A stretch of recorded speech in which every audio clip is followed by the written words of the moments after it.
Hey good people, welcome to Melanated Vibrations, a new show that celebrates the diversity and richness of Black culture.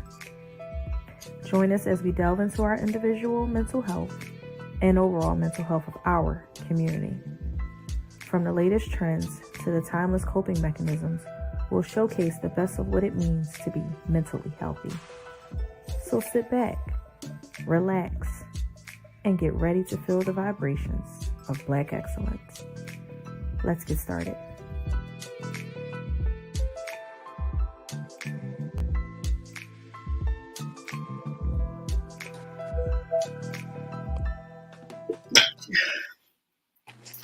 Hey y'all, happy Monday. Y'all caught me right when I was about to sneeze. Jesus, take the wheel. Y'all see the shirt?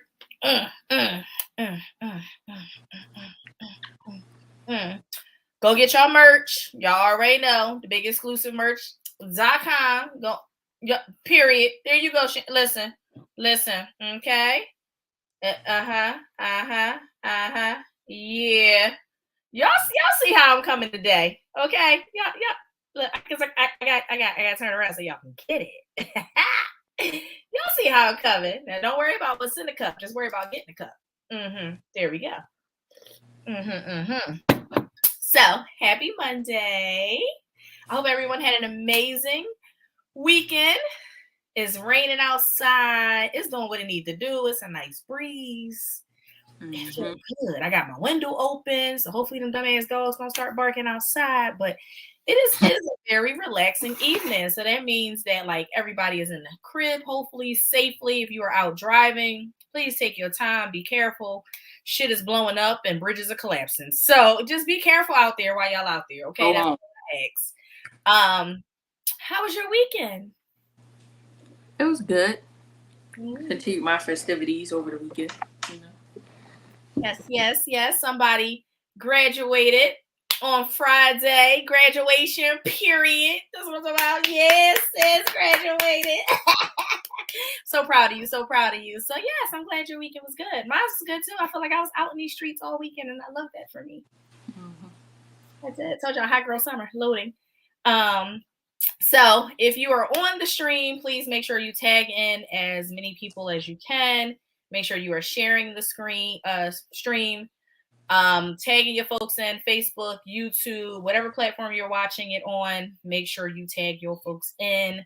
And make sure you go cop your merch, okay? At bigexclusivemerch.com, okay? Because all the shows are on there. Go and get you something. All right, so we're going to get started as we always do. Because it's raining outside, I think that it is a beautiful evening to do some grounding, kind of where we started at when the show first started. So we are going to do some breathing. The point of this exercise, again, is to ground you, to make sure that you are not just hearing what I'm saying, but physically, emotionally, mentally present in the moment. And so if you can safely, I want you to, you want to sit down, you can stand up, you can be on the floor with your legs crossed, whatever is comfortable to you. If you can hear the rain, that's even better. But if you're in a space where you can't, then just listen to my voice. I can hear the rain, so it is very calming and soothing this evening. So we will get started with some breathing techniques. Again, make sure your feet are planted on the ground. That is the whole point of it being a grounding technique. You can sit back if you're sitting in a chair, palms up, how we usually do. You can rest them on your legs or arm of the chair if you have an arm of your chair. And so we are going to close our eyes if you can. We are going to breathe in and we are going to hold it for 3 seconds and then we're going to breathe out. So remember, in through your nose, hold it out through your mouth. So ready, set, go. Breathe in.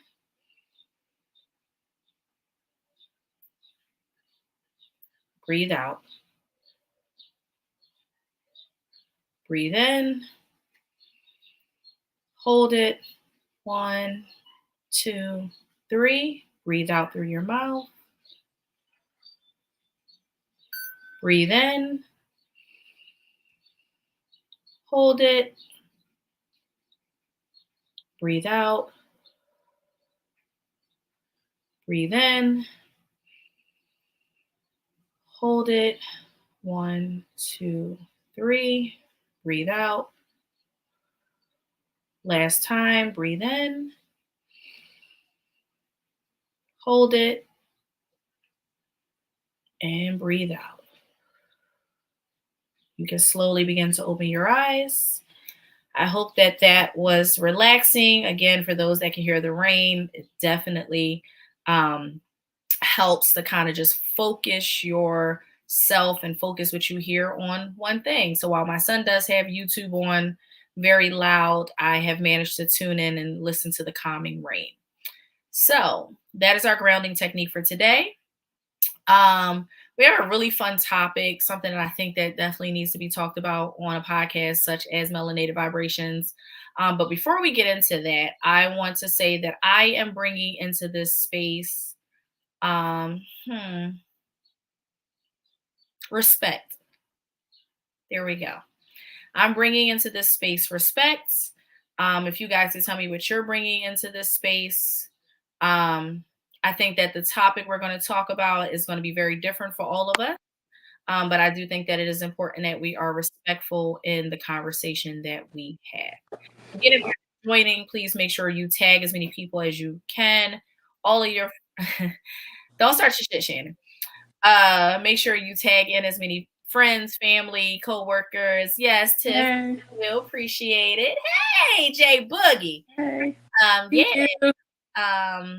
And make sure you are sharing sharing. Thank you. Sharing. So I want to get started. I can't. Listen, because you don't even know Big Exclusive. Like, you think I can cook? Listen, this one right here, yeah, she the chef of the family.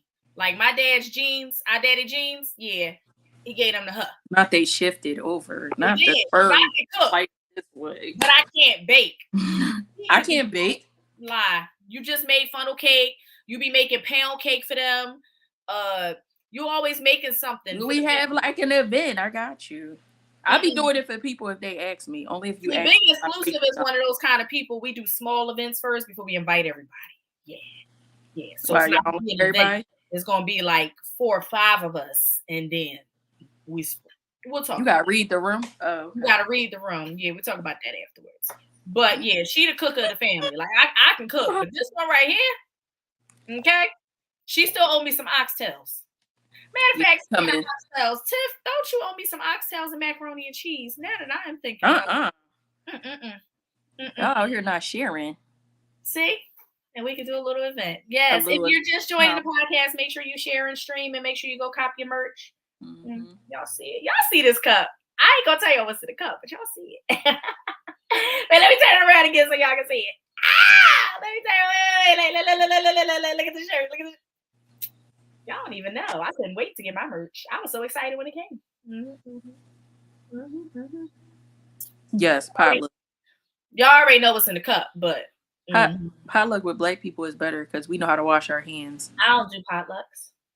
With black people, you don't do potlucks? I don't do potlucks. I don't care if they're black, white, green, purple, yellow, baby. Dirty is dirty.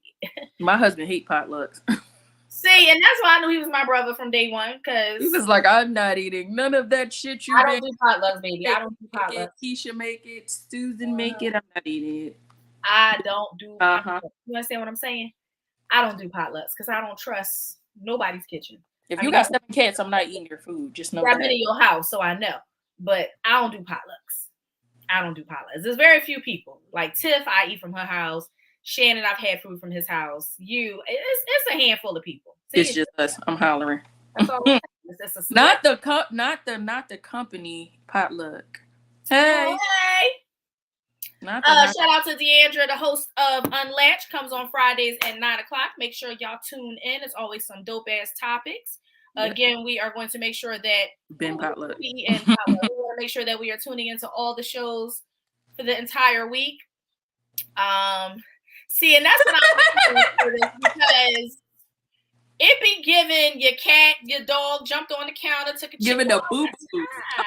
I got time. Man, my stomach upset because your dog licked something and you didn't and it know. gave me the shits. And now they got a flesh eating bacteria. Like, I just don't have time for it. Mm-hmm. That's just me. Y'all can do as y'all please. I don't do potlucks. My job that I'm at now, they decided to do a potluck for an event, and I made it very clear I don't do potlucks. And they kept looking at me like, "Why you keep saying that?" Because I'm just letting y'all know. No, first of all, your job do too many potlucks for me. For them to be the thing. And so if y'all can't order no food from a caterer, baby, don't invite me, because a barbecue wizard. Yeah, that's what I'm saying. You don't really know. See, you know what, Curtis? You're gonna come and barbecue for us. Mm-hmm. He put you out there, so you might as well come on. I mean, you a part of this now. I mean, he been a part of the BEN. Because don't nobody, I hate barbecue sometimes. Shout out to Curtis. Yes. Kid nerds in charge. Okay, out here doing big things. I saw your subscribers. You in the millions now, Curtis. Okay, Curtis. Shout out to Curtis. All right. Okay. All right. Well, we can do a family picnic, but I don't do potlucks. I'll bring some liquor though. And make sure it's a sandwich tray. Listen, if y'all got a sandwich tray, a fruit tray, I make my way. Mm-hmm. Yep, head nerds in charge. That's all I'm saying. All right, so we're gonna get started with our topic. You know, we got to get our shenanigans out the way. So tonight's topic is parenting in the Black community. Just don't bring. I'm definitely bringing tequila. All right, Tiff. Because now, whose side are you on? That's what I'm drinking now. Ew. Y'all want to know what's in the cup? Ew. Mm-hmm. Love tequila. It's amazing. Ew. Most amazing thing ever. Mm-hmm. That's gonna give you the shits. Mm-hmm. Yes. Yeah, thank you, Kurt. See, he gonna come get on the grill with us, and we love that for you. Mm-hmm. So the topic for tonight, what you drinking? Is that like regular juice, or you got some liquor in here? Starbucks. I don't support Starbucks. I'm sorry. No offense. Anybody out there? Just I do. They about to get this good old stock that I'm about to buy from. They don't like us. So flip this money.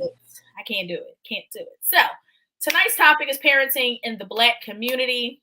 I would like for my guests to join me. I got a slew of questions for y'all tonight, and I want to kind of get everybody's perspective.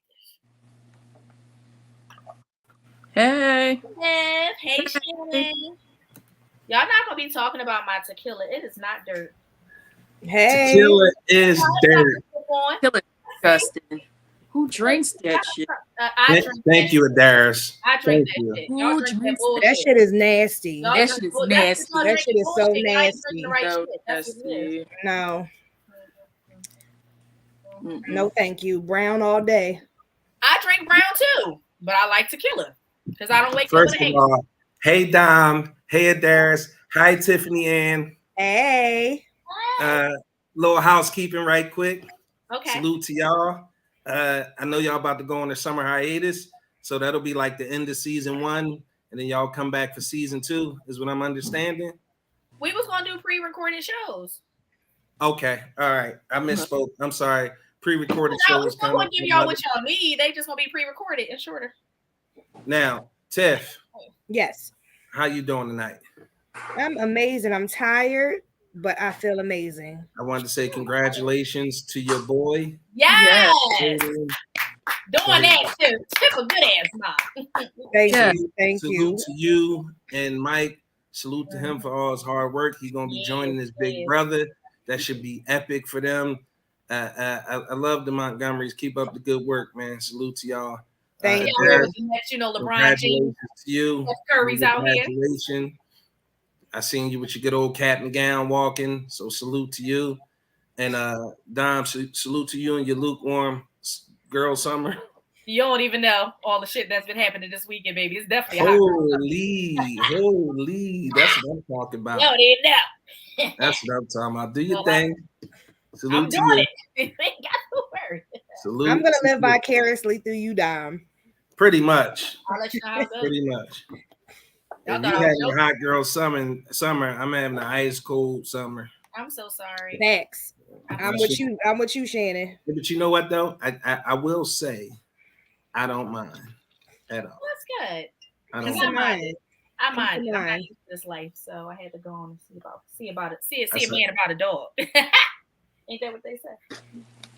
You see a man Lord, about a what the horse. fudge? They go see a man about a dog. Ain't that what they say? They actually say see a man about a horse. Oh, I thought it was the dog. Well, give me the horse too. That's a horse. Yeah, horses got bigger penises. That's definitely facts. I'm out. I love that. Not everybody just gonna leave. They straight just bounce. He is part of my guest. He got to come on, and Adairess got to bring herself back to the screen too. Listen, I'm not here to talk about penises, okay? We're not. I definitely don't want to talk about penises. Sorry. We'll save that for another show. Not tonight. Yeah, not tonight. I'll do a sex education part. Yes. Hey, creamy child, ain't nothing about your something about to be lukewarm. Now, girl, move around. Don't do that. Don't do that. You be out here. Damn lie. I be seeing you. Damn lie. Don't do that. Don't do that. She's trying to lie to us. All right. So, parenting in the Black communities. Before we get into it, I want to go over the 4 different parenting styles, and I want you guys to kind of think about which one you are, Creamy. You are. You's a damn lie, Creamy. Media. I be seeing you, Creamy. Cause what? I want to read the 4 different parenting styles, and I want you to kind of think about where do you fit in as a parent. So the first one is an authoritarian parent. Now, an authoritarian parent is someone that believes that kids should be seen and not heard. It's my way or the highway, and you don't take your child's feelings into consideration. That is a authoritarian parenting style. You then have the one that is authoritative, which is someone who puts a lot of effort into creating and maintaining a positive relationship with their child. You explain the reason behind your rules, but you also set limits, you enforce rules, and you give consequences, but you take your child's feelings into consideration.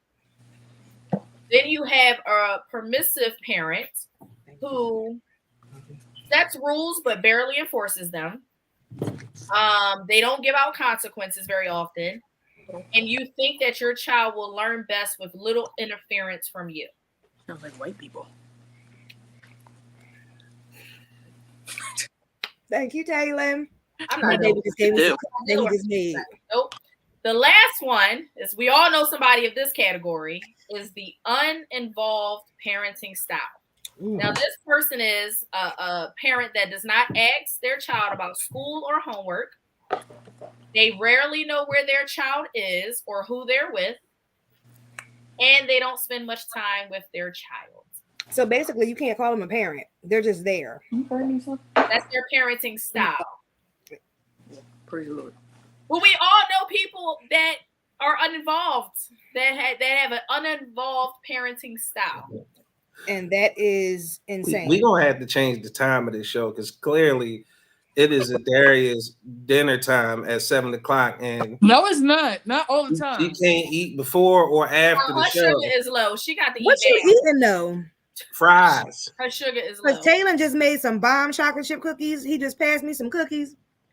So everybody eating on the show but me. Now, Look, usually I don't have anything. Chocolate cookies? No, everybody got a drink for me. I need to go get a drink. I was backstage crunching and munching. Yeah, I'm usually the one with the snacks. I said I'm gonna behave myself today, because what I did was, when I came in from work, I made me a salmon salad. So I broiled a piece of salmon, put my seasonings, my olive oil on there, and then did me a Caesar salad. Oh yes. I put my cranberries and walnuts on there, my croutons, sliced up some red onions. Yes. Cranberries are grown-ups. That's really good. You ever try the mandarin? The mandarin oranges are good also. I ain't tried that. The mandarin oranges and blue cheese crumbles. See, and then what did I have? I had my crispy jalapenos on there. Oh yes. Child, yeah, and I had a little crunch. Yes, that crunch. Yeah, I said, oh, that was a real good salad too. First of all, you the same person that was like, stop eating all them fried foods. And I said eat more greens and salads. So now I make a salad the way I know how to eat a salad, and you got a problem with it. Well, all I know is when we had this family picnic, we're gonna have some bomb ass salads. Child, because that's why she the little sister. So anyway, back to what Creamy said. All right. So out of the 4 parenting styles, where do you guys fall in? Shannon, you're the only guy on here, so you get to go first. So I'm kind of a hybrid of permissive and what was the second one? Authoritative. Yeah, I'm a mixture of both of those parents because I feel like at the end of the day, I set rules, my girls follow them, but I give them a lot of freedom of expression, and I'm super supportive of everything that that they want to do. They can come to me and say, "Daddy, listen, I want to be an astronaut, and I'm looking for an astronaut camp. Like, I want to play guitar. All right, let's go get you a guitar." And but I really, honestly, am super lucky. My girls are like, and I guess every parent may feel that way about their kids, but my daughters are really good. I'm super blessed that they're intelligent, very respectful, very articulate. They actually are very self-sufficient too. Um, but they're daddy's girls. Kayla is getting to that preteen age where daddy not as cool as he used to be. So she be kind of like fading off on me a little bit. My youngest Cameron is in my hip pocket, but she's a challenge, meaning you can't tell Cameron anything. She wants to know why and how, and you know what I mean? So she wants to understand. Kayla is more towards, I'm preteen. I got me a group of friends. She's into this, certain things that it's like she's pulling away from me a little bit. So for me, I'm pretty excited when they express themselves. I don't try to force anything on them. What I'm trying to instill in them is that education is important, knowledge is power and money, and not to trade their time for money, and also that moral compass that we're all innately born with. I'm just trying to express to them that at the end of the day, you know what's right and you know what's wrong. And as far as raising girls and thinking about boys, I try to keep the lines of communication so open that they feel comfortable coming to me and talking about everything. I don't expect them to be dating anytime soon. I'm not looking forward to that. But the point is, I'm trying to establish the relationship that it's okay to come tell daddy any and everything. So that's where I am with my girls. Like they rarely have to be disciplined.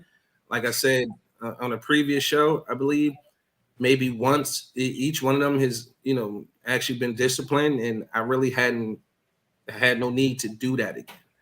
So I think I'm a cool dad. I'm permissive, authoritarian, but like for me, it's important for kids to be able to express who they are. I remember growing up, it was like, do this, do that, do not why, because I said so. And it was just that simple. Whereas my daughters have, they can challenge me and ask me, well, Dad, what's up with that? Like, why? I don't understand. And we can have the conversation. And their expectations are a lot higher than mine's was at their age. So my favorite thing in the world is to be a dad, and I'm enjoying the journey. Nice. Tiff, what about you? What's your parenting style? I'm definitely a mixture of the two, just like Shannon just said.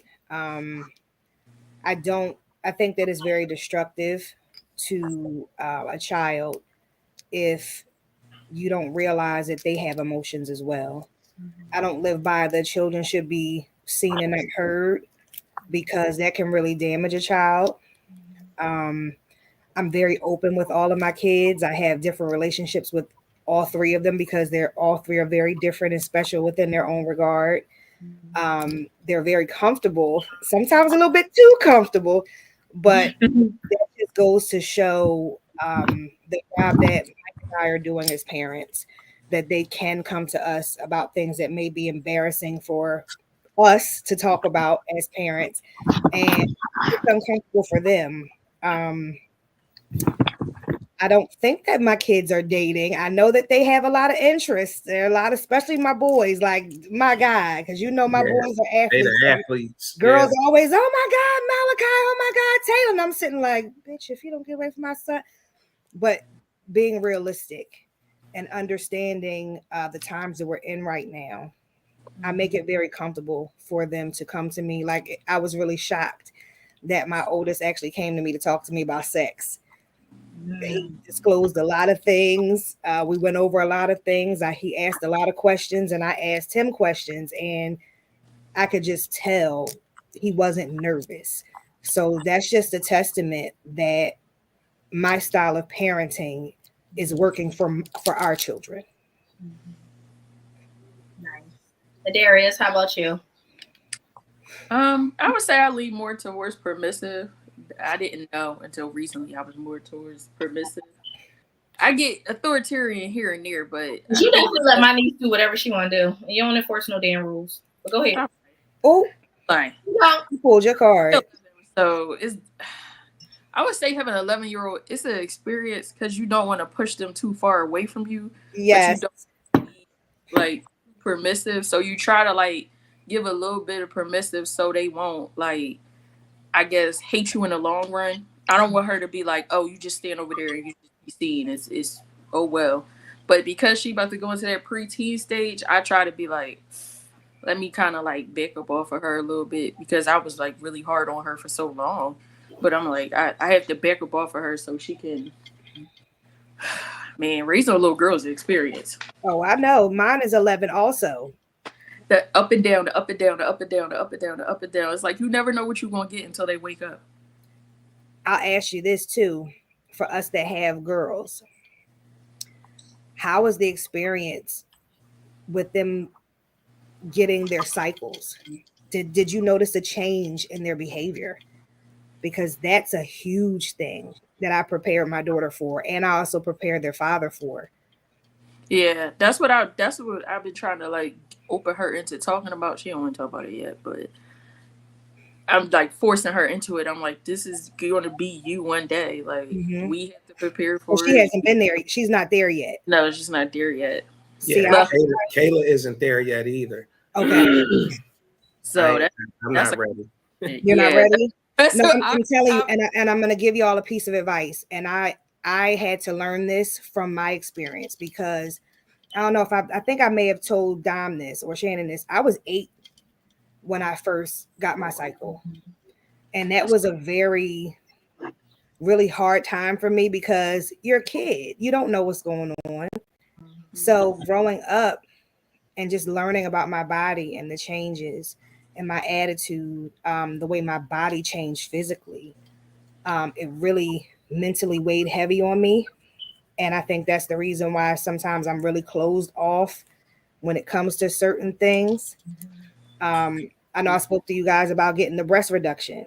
There was 2 main reasons why I did that. Number 1 was because my back was always bothering. And number 2, it was a self-conscious thing. Like when you're constantly having conversations with people and they're not looking you in your eyes, that really over the years, over time, from being a young child into an adult, that really made me self-conscious about my body. And I didn't like that. But I know with my daughter, I was preparing her because I just knew that it was going to be early for her. So when I tell you I had to talk with her, I had to talk with her dad. I had already had a little bag packed with her pads in it and everything, and an instructional guide, and was telling her how to place them and everything and telling him what to do. I wanted to make sure that it wasn't something that snuck up on either one of them and they weren't surprised and they weren't scared when it happened. That's smart. I don't have no girls, and you scaring the hell out of me, Tiff. So it's fine, but it's scary. As long as you keep that open line of communication with girls, because they say girls are the hardest. They're not the hardest. You just have to love on them a little bit more. Show them a little bit more attention. Just guide them into that young womanhood. Like my daughter sticks by my side. I had to tell my daughter to get out my room because she wanted to talk on her phone with her friends while I'm doing the show. And I'm like, no, you can't do that.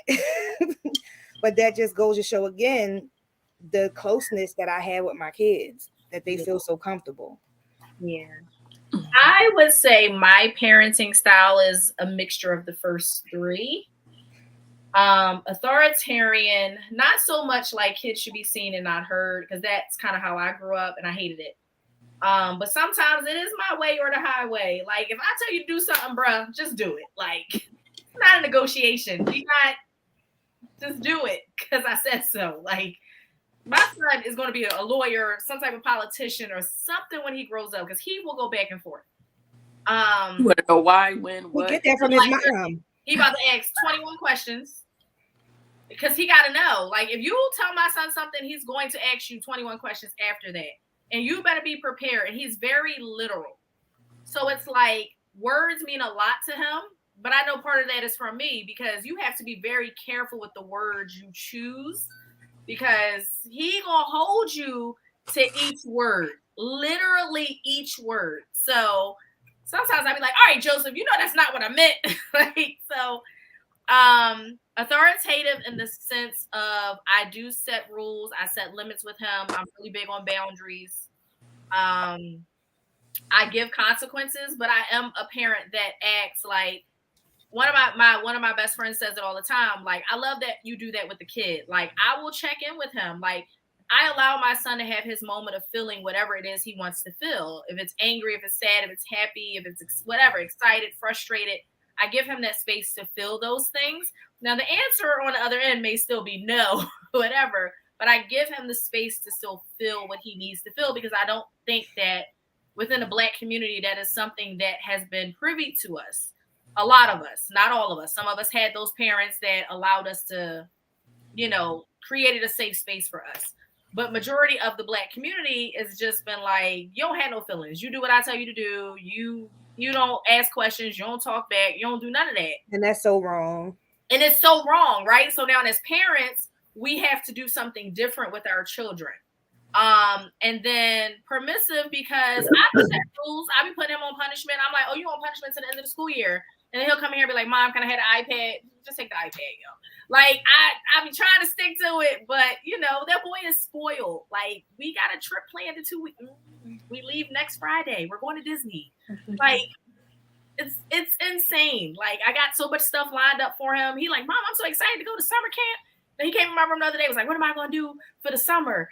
I want to do something fun. I said, you get to go to summer camp. He was like, summer camp? I said, boy, you don't know, my mom couldn't afford to send me to summer camp. I couldn't afford to go to summer camp. Summer camp is expensive. It is expensive. So I think I am a combination.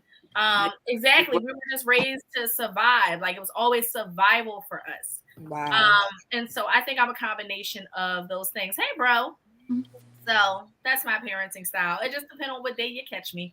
My son a Libra, so he very unbalanced. So you just never know. He gonna get them Libras is seriously unbalanced. Like, them unbalanced as Libras, and they always talk about, we got a scale, and it's unbalanced. It's unbalanced. Yeah, it's all over the place. That scale be like this all the time. It don't never be. Sometimes it be this, but it's very rare. So it's like, it's rare that it's even killed. It's very rare, and so my parenting style has to change according to what's thrown at me on a day-to-day. But yes, I got the one. So, and I'm a Taurus, so I'm very stubborn. I'm very like, okay, we bumping heads today, huh? All right. That don't mesh. Listen, my best friend, y'all know y'all unbalanced. Don't do that. He's a Libra, he's unbalanced. All right. So my first question, what?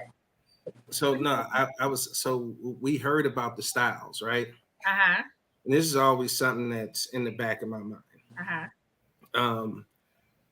Do you think the styles are all right? As far as raising a girl and a boy in a Black community, do you think one style fits better than the other for the girl or the boy? I do. I'm curious, Adairess, to expand upon that, please. Not even just because what I was always taught, like, we do wake up and the boy is more authoritative, and then the girl is always permissive. So that's something that my stepdad always taught me, because I have a stepbrother. So he was always like, I'm gonna be hard on him, but you're not gonna get the same rules. So I used to be like, why can't I go here by myself? Why do they have to tag along? He'd be like, because it was for you, was not for him, and was for him, ain't for you. And it will always be so separate. But I'm like, okay, I kind of see why. Boys, you might have to be a little bit more authoritative than you do for a girl. For a girl, you might have to be a little more relaxed, because she has cycles, she has hormones, she has all these things that's going on that might make you just a little bit more permissive than you would for a little boy. a little boy, he's hard headed, so I might have to like really stay on him. Versus a girl, I might have to be just a little bit like loosen up on her. I think that's a bad stereotype. It is. As far as boys being hard-headed. I don't know. It's just I think that authoritative style when it comes to raising black men is one of those community curses that we suffer through. Because I try to explain to women, and that's kind of why I brought up the question. I try to explain to women when I see women in public that are raising black boys, is normally the same thing. They aren't allowed to express themselves, especially emotionally. When you think about the little boys that are being raised nowadays, and you think about the kind of men you guys are running into when y'all talk about the dating pool having pee and fentanyl in it, those are the same exact boys that you guys are raising. And I don't think y'all somehow connected the two just yet. I know it's kind of off topic, but I just wanted to put that out there. No. And so, Shannon, that's perfect because I have a video that I want to show that says black boys or black men are coddled, that we as mothers coddle our boys. And so they turn out to be 1000%. So I'm going to share my screen. That's funny that you brought that up. And we're going to watch this video and y'all tell me what y'all think. Communities that black men were coddled. The saying goes, mothers raise their daughters, but they coddle their sons. Y'all know me. Y'all not going to like what I got to say, but I'm going to say it anyways. It's brought up as form of freedom that the boys had over the girls. The girls were made to stay in the house, cook, clean, and even help rear other children. The boys were allowed to go out. Nobody said anything to them. Nobody checked up on them, do whatever they want, come in when they got ready. The definition of coddling is to be treated in a indulgent way or overly protective. In this particular case, you guys are speaking to neglect. Common generalization in the black community is that black men were coddled. The saying goes, mothers raise their daughters, but they coddle. I don't know what y'all think. I think it's 1000% accurate, but I do want to put this comment on the screen right quick because I think he nailed it. He said you have to understand your child's energy and what they require regardless of sex or gender. And I think that's the same approach I say you have to approach everything in this world. All right. It's a case by case basis. A lot of black boys are coddled. I see it every day. They talking about this sign, this my young king, my young prince, and all that stuff. And they're coddled to the point where they're not held accountable for anything. They're not allowed to express emotions either. The thing that you have to realize as a black woman trying to raise a black man. Now, you can get into the systemic issues. That's another conversation for another day about the black fathers being absent. But what I want to say to the single black women that are raising black boys is that think about the man you eventually want to be with the rest of your life. Now, think about that when you raising your black son, because for the most part, black sons have no accountability until they're old enough to be out in the world on their own. What happens when you coddle those boys? Those are the same moms on TV saying their son was so innocent, didn't do nothing, but they're on Twitter, which is the Wild Wild West, caught in 4K shooting up the goddamn block, right? So we have to be black women. I just ask that you be mindful of how you raising these black boys, because the truth of the matter is we are treated different in society, okay? From the time Joseph, as young as he is, if he walk into any of these stores, he's looked at completely different as any other race of child. Now, black moms, just be careful because the same young men and boys that you're raising is the same men that you're running into when you trying to date and you saying he emotionally unavailable. He don't know how to treat a woman. He doesn't know how to court me. He doesn't know how to express his feelings. He doesn't know how to communicate. Now, think about these little boys that you're raising. They're not allowed to do any of that stuff. Right. So be mindful of that. Right. I agree with you. I think it's a thing where it's like when boys cry, stop all that crying, girls cry. No, everybody cries. God gave us all tear ducts to express. There's nothing wrong with shedding tears. Please cry. Everybody has emotions. They don't make you let my son have whatever emotions he needs to have. I give him his space. I create a safe space for him. When you're ready and you calm down, then we can talk. But I want to make sure that he is a productive member of society. Just have family and girls who talk to the family on average. Exactly. It is feminine. It's seen as acceptable. He nailed it again. Now, I don't know what his background is, but he seems to understand vehemently about what's going on in our community. And those are the kind of messages and the kind of rhetoric that needs to be out there, because his parents raised him correctly. He come from a good household, married household with siblings, two of them, 2 boys, 1 girl. Okay. That's my best friend. So his parents raised him the right way.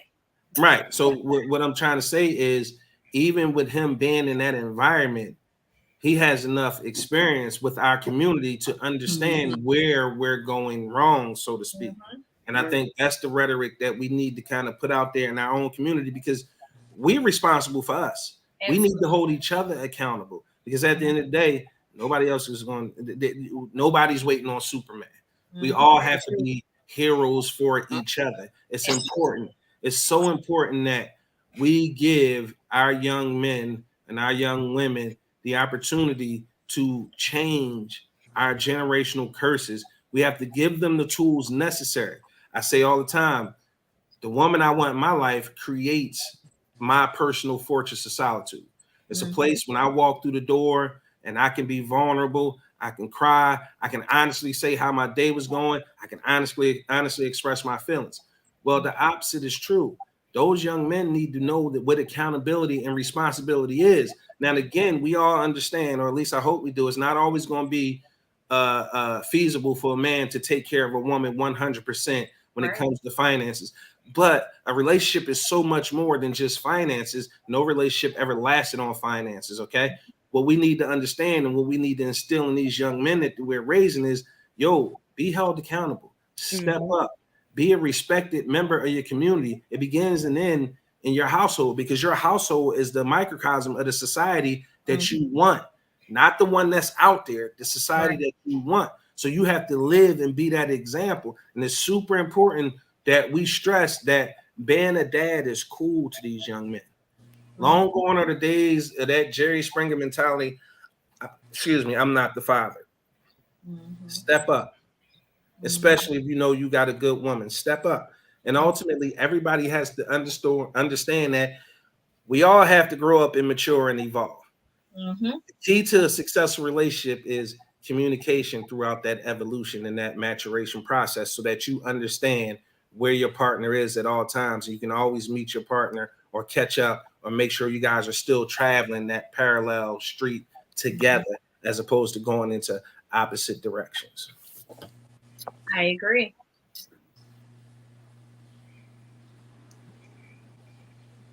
Yeah, it just wasn't a thing in our era. Like all that crying and expressing your feelings and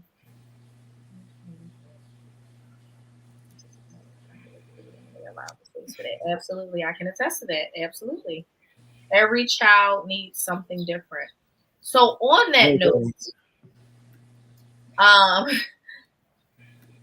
how do you guys feel about the statement?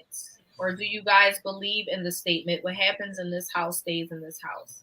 I think that is a coined phrase in the Black community that unfortunately fosters a lot of toxic behavior, molestation, things that should not occur in what's supposed to be our sanctuary or our safety place. So how do you guys feel about that? Because I know that's a coined Black phrase, like what happens in this house stays in this house. How do you guys feel about it? Personally, I hate it, honestly, because although I feel like things need to be handled in-house, but that's strictly speaking towards, healthy communication and healthy relationships in the house. It's too dangerous to use that phrase because of the toxic shit that happens in the house. Like like the aforementioned molestation, rape, fondling, pedophilia, whatever's happened that's negative, drug use, whatever's going on, right? It's too dangerous for that to be the rule of the house. What happens in this house stays. I've definitely, like she said, I've been told that all my life. But for me, it was more or less to do with the embarrassing parts of what's going on in the household. Right. Not necessarily nothing positive or conflict resolution that we were experiencing, because there was no conflict resolution. My mom was very authoritarian. What she said went. She loved us so immeasurably, but at the same time, she didn't know any better. She did the best she could, and I'm grateful. But the point is that what happens in this house stays in this house is too dangerous, because what if y'all not eating? Exactly. Exactly. What if a young girl is experiencing a period and they don't have money for pads or sanitary napkins? What if the waters or the electric is off, or what if it's an infestation? Like, fuck the embarrassment. You want to give your kids the very best opportunity to grow up and prosper. Fuck, it was a time. I'm gonna be very transparent. It was a time we had to open cereal and eat it that day, because if it stayed out overnight, it was roaches in it the next day. Same here. Yep. Okay. Grew up that way too. Yep. What we need to be doing is we need to be saying that it's okay to express what you're feeling, because when you're allowed to express what you're feeling, for kids, especially to an adult, you could literally save a child's life. Literally. Definitely. I definitely 100% agree with that. I think, unfortunately, within the Black community, we've been indoctrinated with those types of behaviors, because, again, that's a generational thing. I know the one thing that I do with my kids every day when they come home is I'm very cognizant on they are people as well.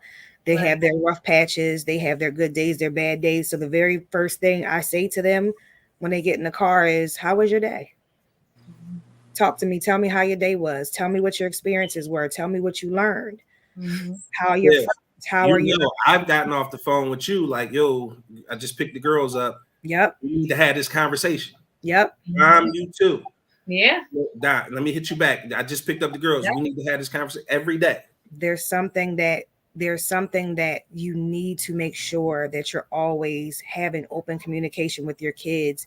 And if you know what they're going throughout the day, then you know what to face. You know what questions to ask. You know how to approach them.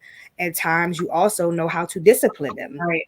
And I know me and Mike, we're always at the school, because when it's time, when September comes, I'm meeting all your teachers because I want to get to know them and they need to know my face. Yeah. They have my work cell phone number. They have my personal cell phone number. They have my email address. We have Class Dojo, and I let them know if you have any problems with any of my children, you need to pick up the phone immediately so that I can correct this behavior, whatever is going on, because I am very much a part of my kid's life, period.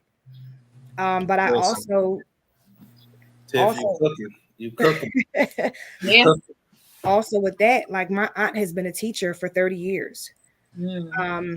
So to say to a child, whatever happens in this home stays within this home, is very dangerous, because I've heard stories that she's told me where a lot of her students come to school and they're hungry. They don't have food, or she notices that she'll send a syllabus or she'll send the supply list, and a lot of the kids can't even get supplies because their parents can't afford them. A lot of these children grow up in alcoholic house homes, abusive house homes, molestation. It's so much that goes on. And these kids are too young to understand, to express what they're feeling and how this is affecting them.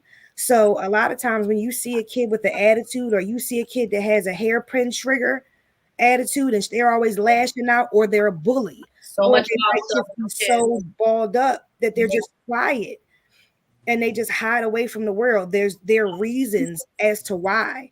And as a parent, it is our responsibility to make sure that we're always on our kids, always talking to our kids. We're always instilling those morals. We're always instilling those boundaries. Yes, I love you. Yeah. And I'll tell everybody knows my kid, all three of them are spoiled as hell. Spoiled as shit. But guess what? My kids earn that. But they also know when I say no, when their dad say no is no.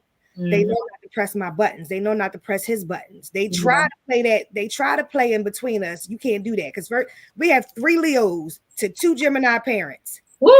You're not getting over on us. You're not getting over on us, baby. Okay. Wait, don't somebody got a birthday coming up this week? Yeah, Mike's birthday is this Wednesday, and my birthday is Sunday on Father's Day. So wait, real quick, let me say something. First, your best friend is in these comments cooking. You might want to send him the link, okay? He's not gonna come on. He's not gonna come on. That's not his thing. Salute to Byron. He just want him to come on. But yes, I'm trying to get him on one of these shows. I've been trying. I'm working on it. So something Tiff touched on that was super important, because my kids will tell you it's something I do. When the school year start and they send home what the kids need, what I like to do is order that shit bulk, either from BJ's, Costco's, or Amazon. Yep. And I'm gonna tell you why.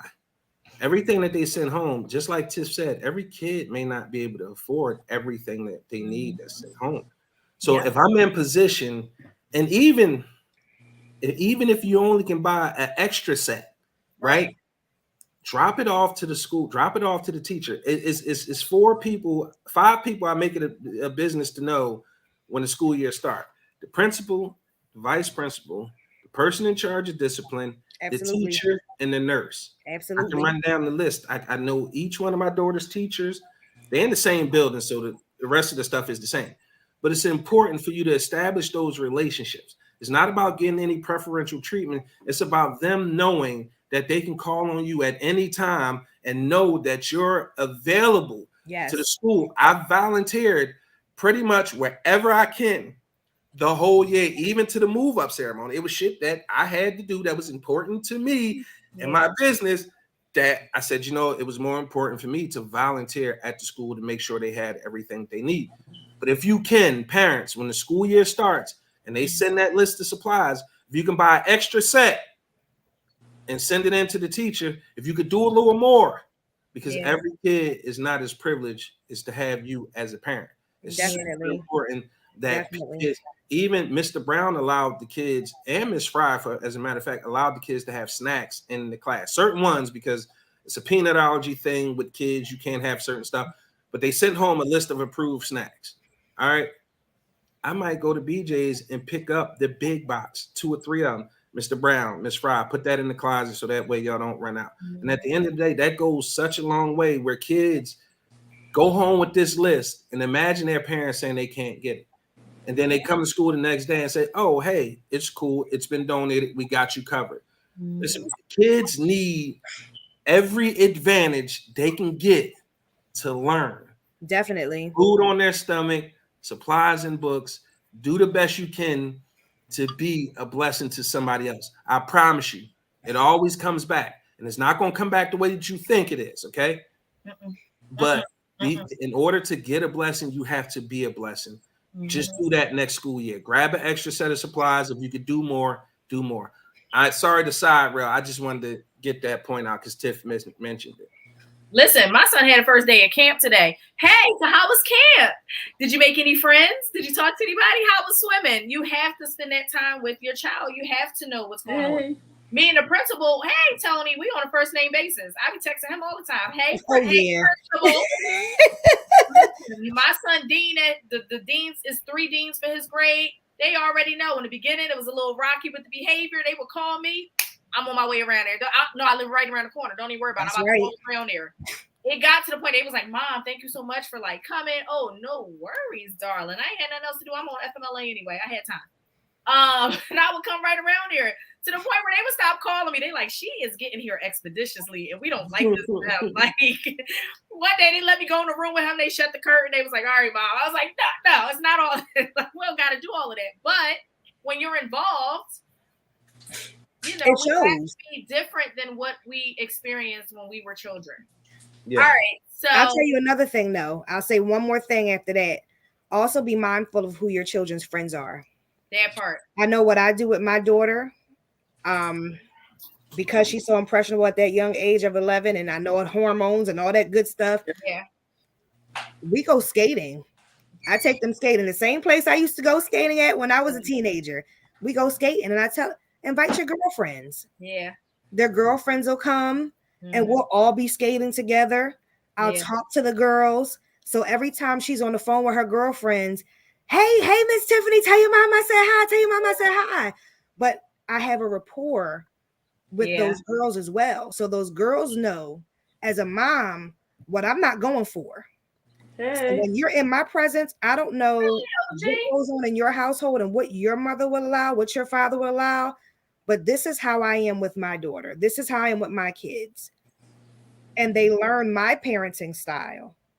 And obviously it goes a long way because they always want me around. I guess they think I'm their big sister or something. I don't know. But I make it a point to definitely make sure that my presence is felt with their friends. Yeah.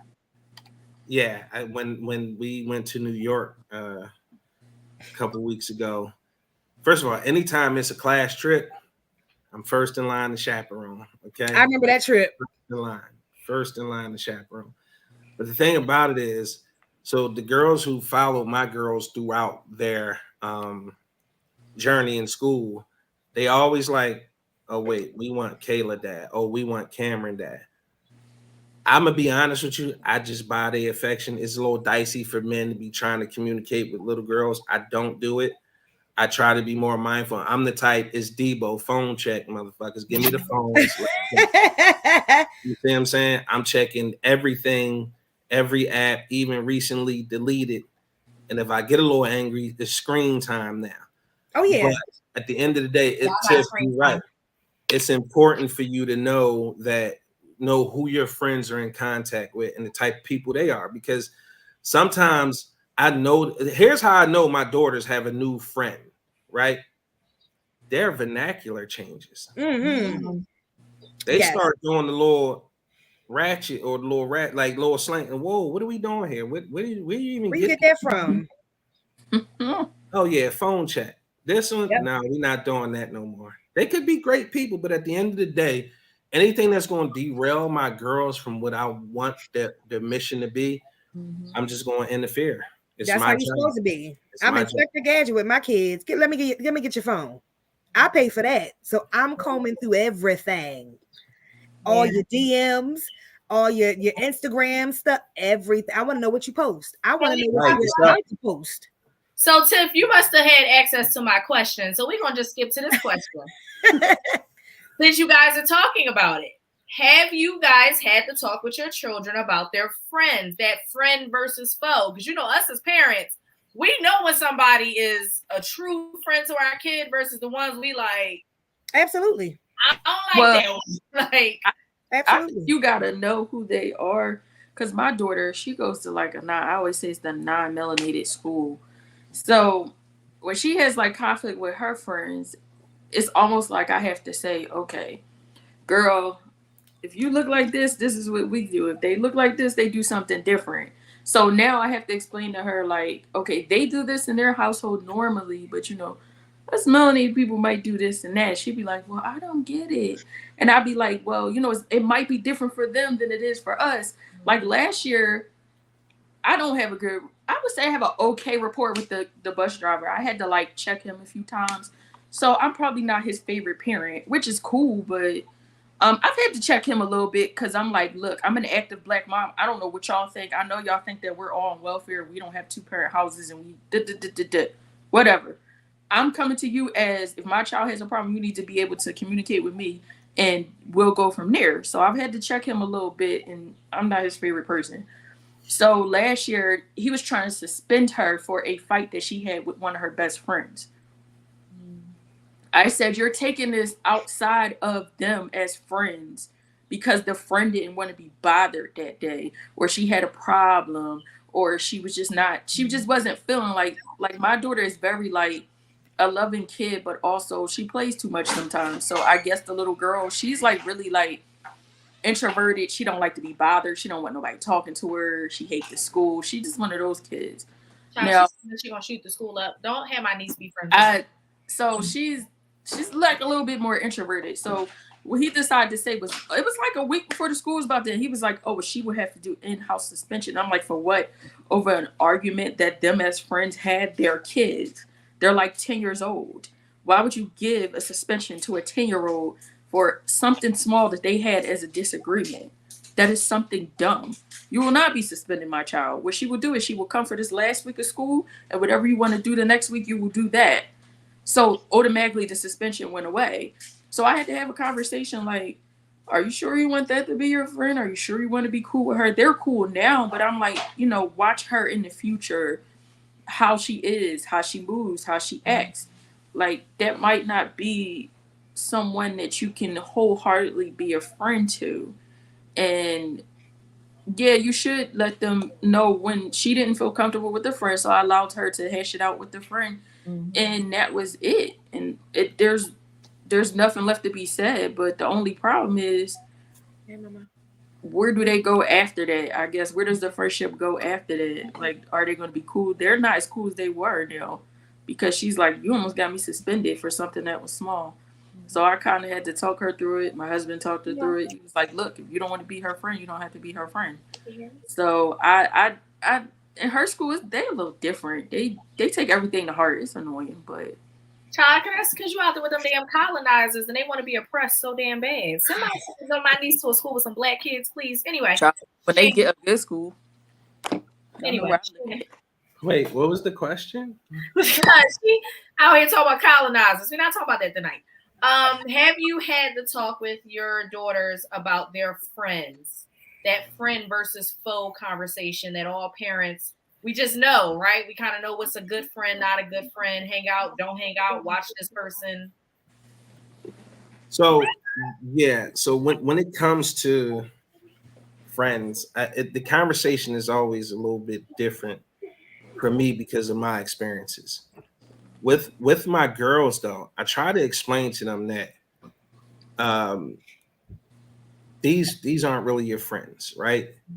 Because becoming a friend is a process, and it takes a long time to know who is truly your friend, right? So I try to explain to them, and I try to keep it as simple as possible, right? I try to tell them, listen, that's your classmate, right? Because until you've been through something and you experience something with somebody, it's hard to be a friend. Now, Cameron went through something on the bus, and I thought it was funny, Adairess, that you said the bus driver. I remember that. I remember that conversation, Shannon. Yeah. We live. I'm gonna just say, it's they always catch the bus going to school. I'd say 90% of the time they take the bus to school. Unless they running late, I'll take them. Unless they insist on getting wild, whatever. But it was an incident that happened on the bus. And who Cameron thought was her friend kind of wasn't there in the way she needed her. Ooh. So that was the perfect opportunity to give the lesson, like, this is just a classmate. Your friend wouldn't have let you experience it that way. And your sister is your sister. She gonna jump out the jet, right? Your friends will become your sisters at some point. They'll feel that way about you. Right now you have classmates. Enjoy those interactions and those moments and those experiences, but just be careful with the word friendship. Very specific incident happened to me growing up. It was a gentleman, I won't say his name because chances are he probably watched the network, but my mom emphatically said to me, I don't trust him. That is not your friend. Stay away from that motherfucker. I'm 17. I know better. I'm doing my thing.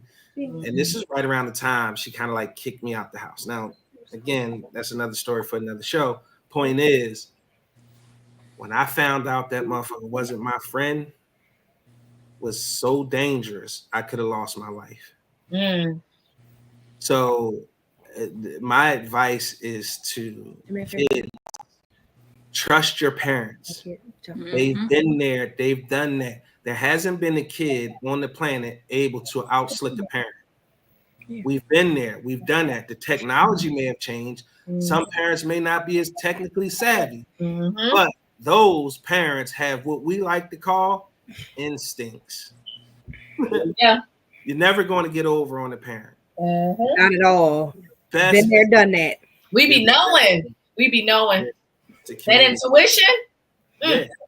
That instinct and that intuition is, you can keep it outside. Technology can't fuck with it. Because people say, yo, it's something that I had to this day, God rest my mom soul, she never could explain to me what she saw in him, Yeah. and made her so emphatic. Hey, Mackenzie.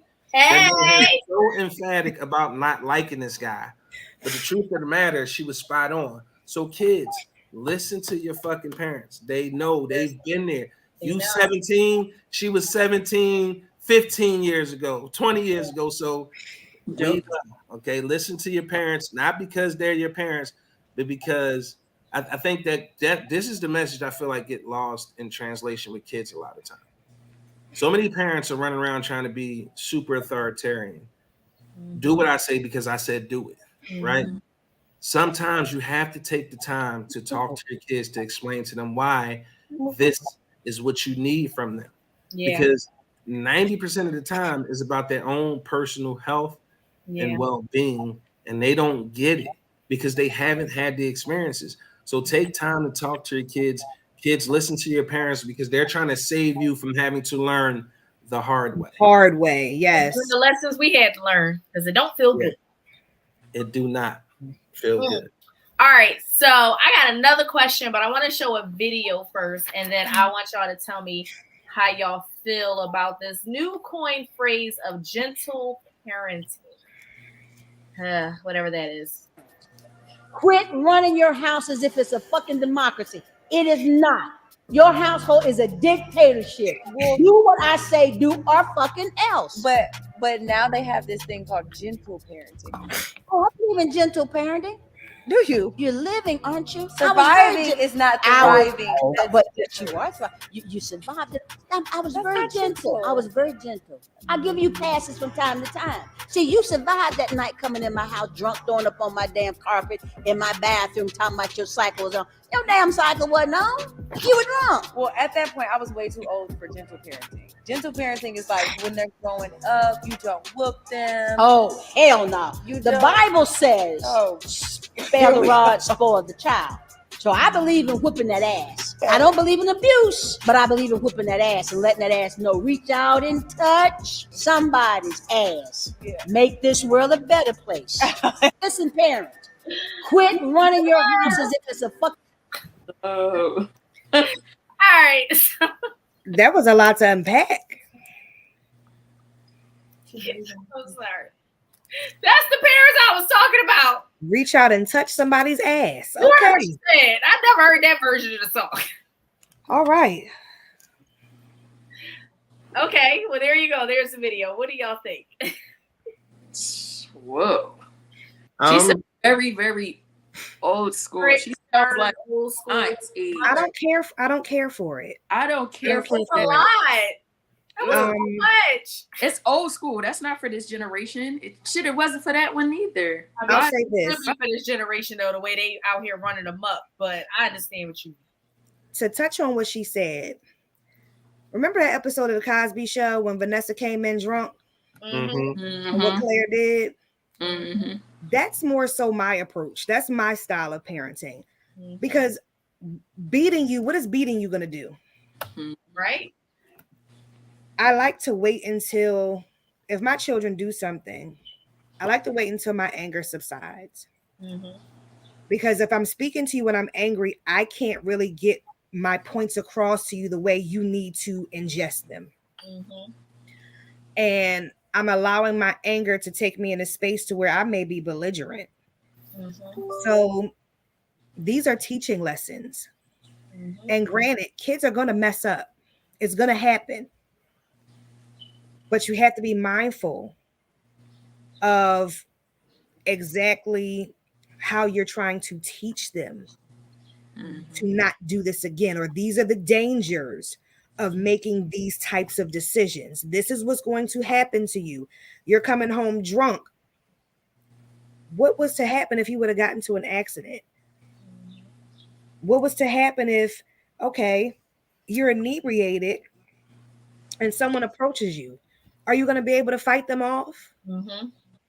There are certain scenarios, and it's not scaring a child. It's just preparing them for the what ifs. Mm-hmm. You writing down points over there, Shannon?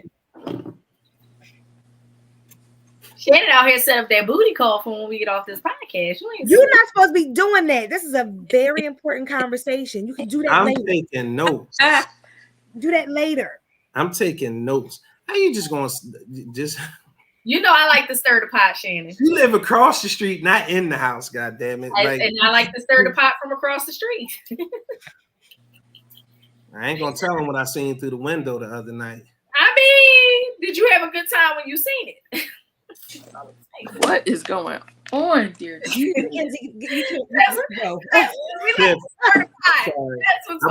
I was really taking notes, really though, because I think this is important. I was trying to take the timestamp on when this was said, because you know what my beliefs are, and I kind of want to make sure I kind of make this a clip. Adairess, how do you feel about it? Thank you, bro. Not let that man. There we go, Byron. There we go. Hey, bro.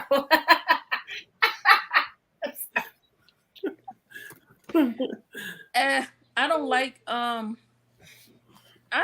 gentle parenting is okay, but I just was one of those kids like the hood. I always say the hood we grew up in, because my husband grew up around the corner. A lot of our friends that we grew up with, they never had freedom. So like when instances like this happened, my mom was not upset. It wasn't like, oh, I'm just going to like beat your ass if you come to my house drunk. It was nothing like that as a teenager. I was allowed to have experiences because my mom was always like, I grew up Jehovah's Witness, so I'm not going to be so hard on you, because that life is like very hard. They're like always on you, always authoritative. They don't listen to you. You're not allowed to feel. You're not allowed to think. So growing up, I always had a little bit more freedom by the time I got to a certain age. And my other friends that we grew up with, they was just like, oh my God, why you let her do that? Why would you have this experience? Like, I started smoking at like 16, 17. I was still in high school. And my mom was just like, okay, you're going to smoke weed. But my problem is, are you going to do this like responsibly? Like, are you going to be like just out here being careless? Are you going to be out here running the street, having sex curiously? Are you going to do what I didn't raise you to do? It was more so a conversation. It wasn't more so like, oh, I'm going to beat you like the lady. That's old school. That's not for right now. That's why I said she remind me of like my aunt's time, where you wasn't supposed to have no opinion. You were just supposed to get your ass beat. That's it. There's no opinion. There's no conversation. It's no lesson. I'm going to learn a lesson if you beat my ass. That's terrible. If you beat me, then what I'm going to learn? All I'm going to learn is that you beat me, but I'm never going to learn like, oh, okay. Yeah, I don't care for that. Eventually you learn to take them hits though. Like that's all beating does. Eventually, yes, just learn to just be enough to somebody. But I think that starts an abusive behavior. I think that starts abusive behaviors, and I think that also can be very traumatizing to a child, because you're just beating on me, but you're not telling me why you're beating on me. Mm-hmm. Why are you hitting me? Because as a kid, I'm just living. I'm growing. And that's why I kind of disagree, because ultimately, being a parent is a very fluid and adaptive job. Mm-hmm. What worked 30 years ago is not going to work today. What worked 2 months ago may not work tomorrow. Mm-hmm. What I'm saying is, as a parent, every situation that arises needs to be dealt with as its own unique thing, with continuing education. I do believe physical discipline works, but not without the conversation, right? Because it's not me. Again, I'm 6'4", 275, 280 most times, and I have an 11-year-old and a 9-year-old, and like I said, they've gotten physical ass whoopings once, right? And because in that situation, it demanded me to rise to that level to deal with them. Now, what happened after that was a very extensive conversation, right? Because what I need my girls to understand is that what's happening here is so far less hurtful than what can happen to you out in the street. Mm-hmm. When I give my girls lessons, it's not just about being in my household. It's about you going out into this world and having to deal with and cope with society. It's not just about what happens in the household. So for me, I feel like ass whoopings are effective. They don't just teach you to take a punch because you're not habitually beating on your children. At least I don't think that's the case. You shouldn't be beating your kids for every least little thing. That's when you teaching them to take a punch. Then you desensitizing them to, and again, it happened to me. I would get my ass whooped, and I would just be like, all right, you know what I mean? Here it comes. To the point I stopped crying. It wasn't effective anymore, right? So what I'm saying is being a gentle parent works in some instances. Whooping that ass works in some instances. But the mainstay through every form of punishment and or parenting is to be able to effectively communicate with your kids and letting them know I'm preparing you for what's beyond the threshold of this door. Exactly. Because for those women who raising young black men, it's a little bit different when we get pulled over by the cops or when we interact with cops. It's a little bit different. It's a little bit different with women when they're dealing with other women who aren't raised how they were raised. It's different when you dealing with people of other races, mainly clear people, and you a black little boy or little girl. It's the difference when you dealing with maybe the Asian culture when you enter into their stores and their premises. They fucking killing us. So what I'm trying to teach here, and ultimately what I'm trying to say is, it all works depending on how you use it. You cannot use, you know, one thing I used to hate when parents, my kid's mom used to be like, yo, I'm gonna tell your dad. Stop fucking saying that to my kids. Because you're not going to demonize me with my kids. Meaning the only time you calling upon me, disciplinarian. Yeah, exactly. Don't stop doing that shit. We not doing that. All right. That's not me. That's not who I am. That's not how I interact with my kids. What I am saying is every style of parenting is needed at some point, and it all can be effective as long as you're able to effectively communicate with your kids why it's happening. It's not about whooping their ass every time. We all know that don't work. For us who grew up having our ass whooped every day, we know that don't work. Or that gentle shit don't work either, because some of these kids go out here in the street, you know, in the house, they little angels, but in the street, their friends calling them demons. Well, he be on JoJo, be on demon time. So you have to effectively deal with kids on a case-by-case basis, and you rise to the level of parenting that's needed in each situation. There's no cookie cutter one way to do any and everything. Okay. There's no, oh, you have to be this way. You have to whoop their ass so that they understand, or you have to just be so gentle that they walk all over you. I refuse. So just remember that each situation, it's its own unique situation, and handle it accordingly. I agree. All right. So my two last questions, and I think this one is important for the culture that we're talking about. Right, it's such thing as gentle parent. This one's based on circumstance. Agree, Mike. I do agree with that. This is important for the culture, given unfortunately what's happening to us. I'm moving reality. That's about agree. As Black parents, have you had the talk with your children about the police? Because you know that's different for us. We got to have that conversation with our kids that other races don't have to have when they walk out the door. I have. You guys had that conversation. I know I have, and I know their father has. It's a very disheartening conversation to have with your children, to prepare them for the worst when the police are supposed to be the ones that are supposed to protect us. And it's the exact opposite when it comes to us. I just hope that the things that we have taught them were effective. I hope that they never have to get into those situations, or that there never comes a time where they're approached, because I do know certain families who that has happened to their sons. And it's hurtful. It's hurtful, it's disheartening, it's disgusting. And it's something that unfortunately, and I also we prepare our daughter for it as well, because you never know. Yeah. Because of Sandra Bland, Breonna Taylor. Look, so it happens more. We see it more with our young Black boys. But I think that if we start them off at a very early age, first of all, teaching them the right thing and the right way to go, and how to be a stand-up person within the society, and don't be acting a fool out here in these streets. That's where it starts. It starts at home. But we also have to prepare them for the worst, because you'll get looked at. Oh, you look just like that boy that just robbed that liquor store. Well, what you mean? That dude was 18 years old. My child is 10. What the fuck is what you does he talking look about? like?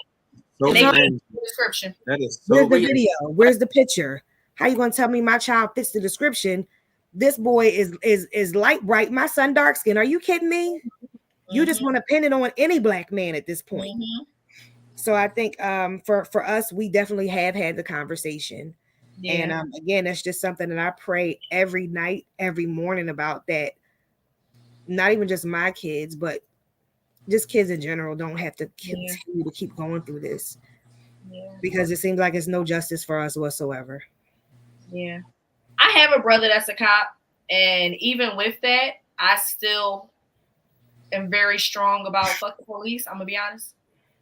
So I have that conversation with my son at 8, because the unfortunate part is this is where it starts. This grade is where it starts. This is where they start to look at behaviors with our children to determine how many more prisons they need to build. And so, with my son, he's been diagnosed, but I don't use any of that shit, with ADHD and oppositional defiant disorder. So when he gets mad, he gets very volatile. I don't play none of that shit, so don't do that here. You can play that at the schoolhouse with them folks. Don't do that shit here, because we're going to have a problem. But because of that, because he gets angry and he likes to get physically violent at times, I try to teach him the lesson that you're still a Black little boy in this white society. They don't care that your uncle is a cop. They don't care that your mother's educated. They don't care that your father has a good job and this. They don't care about any of that. They don't at all. First, and probably not ask any questions. And so raising a Black boy in this society is hard. Like, I hate that at 8 I have to have that conversation about the police, and that not all of them are bad, but unfortunately the majority of them are, and they're going to stick together, because at the end of the day, it's Blue Lives Matter over Black Lives Matter, but it only is Blue Lives when that shit is beneficial to them. Yep. You are only seen as a respectable officer when it benefits the white officers, but the moment it don't, you still a nigga. Yep. You're still a nigga. And that's the conversation I had and I continuously have with my brother. And I say to him, like, don't get it fucked up. You still a Black man under this badge and this gun. And let's be clear. The only thing the difference between me and you is this uniform. Because I got a gun too. So we're not talking about nothing. You guys are here to protect and serve. And so when you go into these communities and you're trying to do outreach, it looks better when there's a Black cop pulling up versus a white cop. But as long as y'all not trying to show off in front of y'all white superior. So I try to have these conversations with my son. Like, the cops was on my block probably like a week and a half ago.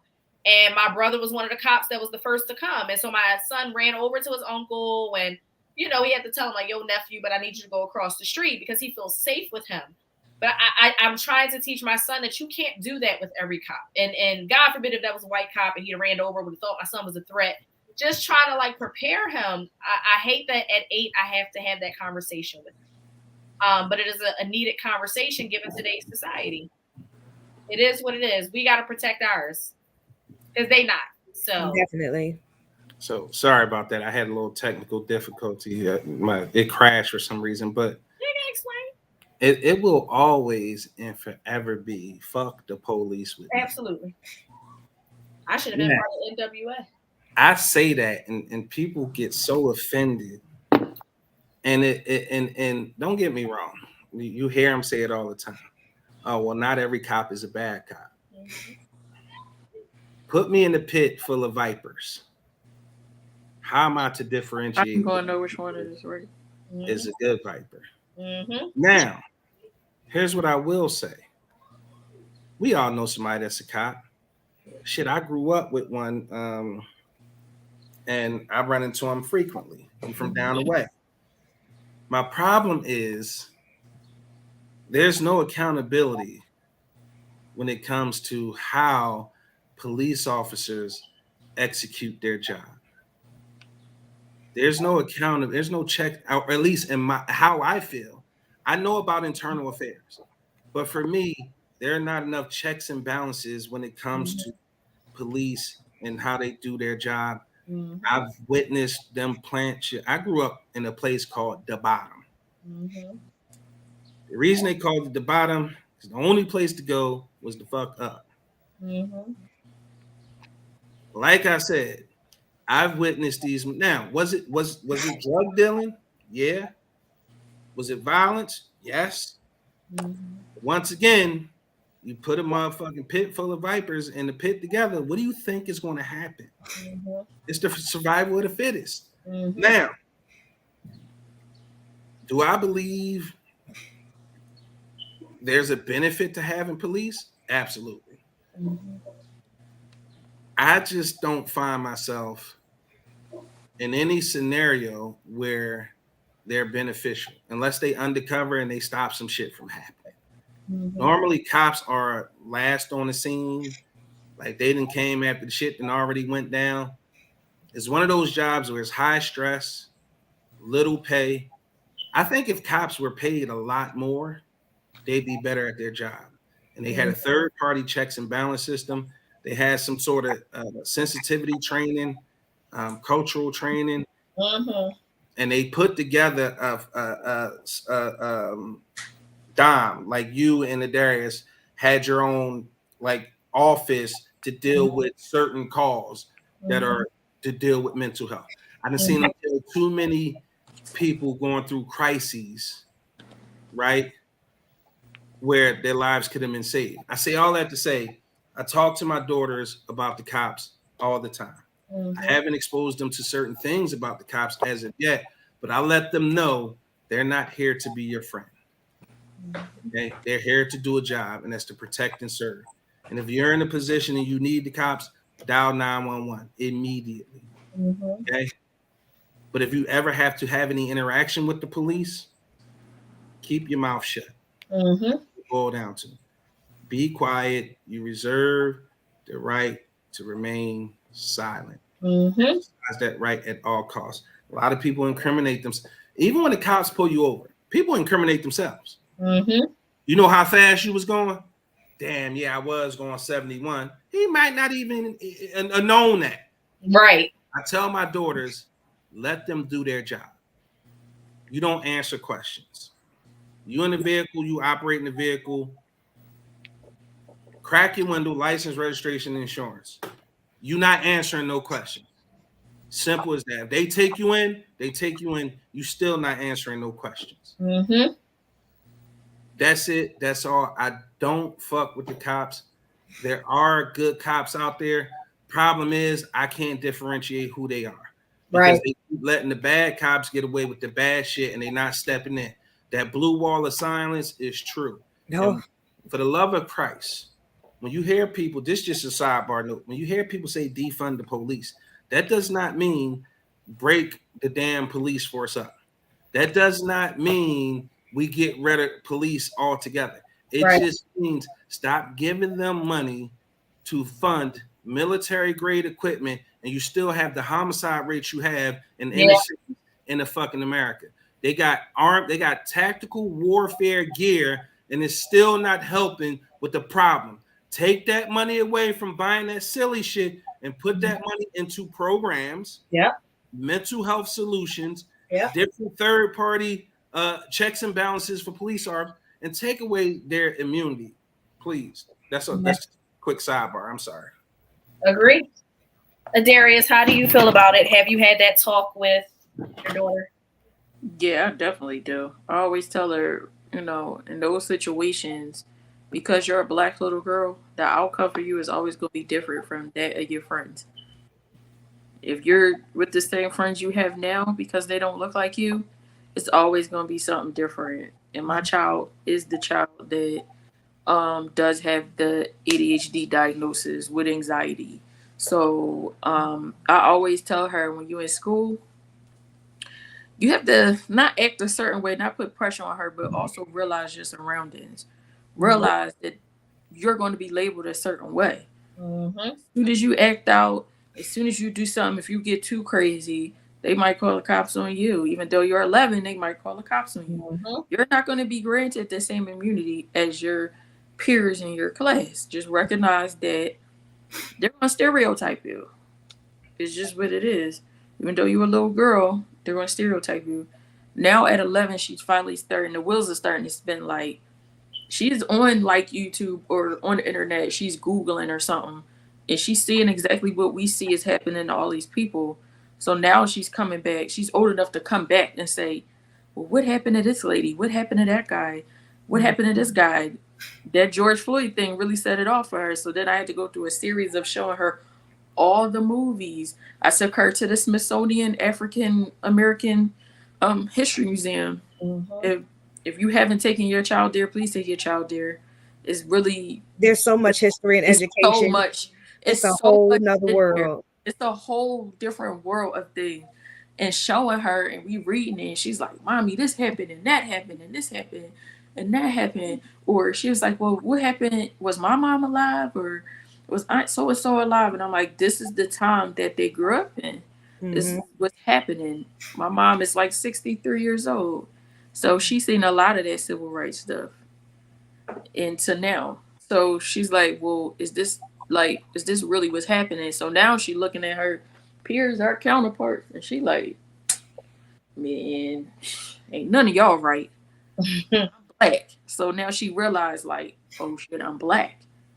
They're not different from me. So it's, to me, having that conversation with a little girl is like, they're so emotional. Like, they just take it in so emotional, and it's so awkward. It was the most awkward conversation. I would rather have a conversation about something else other than that conversation. That conversation is like a disgusting conversation. It's exactly how Tiff said. It's so disgusting. Being pulled over myself before. Don't say nothing. Were you speeding? I don't know what you're talking about. You were going like 75 and 55. I don't know what you're talking about. I'm not incriminating myself. I don't know. I would pull over. He was over me. Right. He was over me. Their job. That go for everybody who can hear us. Right. Okay. Let them do what they get paid to do. Exactly. Shut your fucking mouth. Okay. Don't say a damn word. Because every question they ask is geared towards you self-incriminating yourself. Period. That's it. I don't answer questions. License, registration, insurance. There you go. And you're being recorded. Yep. At least they should have their body cams on. To touch on I'm recording. To touch on something that Adairess said, we have to continue to educate ourselves so that we can educate our kids, because as you can see, they are trying to take away our history. They are trying to rewrite our history. And if you don't take the time to know where you come from and to know your background and just how precious that we are as a people, our children will never know. Yep. Them be facts. Agree. Last question. What is the hardest part, if any, do you guys feel about raising a Black child?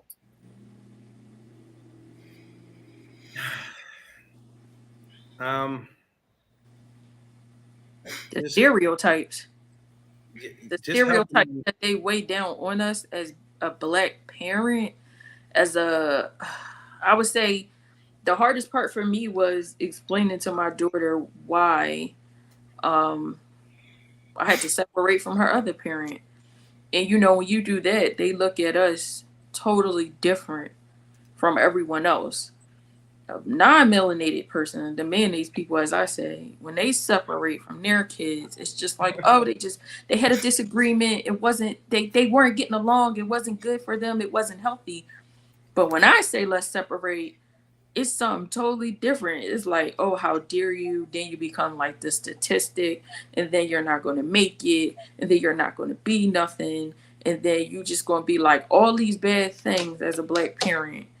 And it's like a lot of pressure on us to make those stereotypes not come true or not be visible. Like what stays in the house, supposed to be in the house stays in the house or whatever. It's hard to keep up with those stereotypes that's ever evolving. I don't know if it's for like everyone else, but for me, I always felt like that was the biggest pressure of trying not to be the statistic, be the stereotype. Raise my daughter in a good household, make her respectful, make her not like these other kids outside. That's outside at 12 o'clock at night, and their parents don't even know where they at. That's what they seeing on TV. I don't want my daughter to be 11 years old outside acting like that. I feel like that's the biggest pressure as being a parent of a melanated child. You always got to watch what you do. Watch how you are. Watch who's watching you.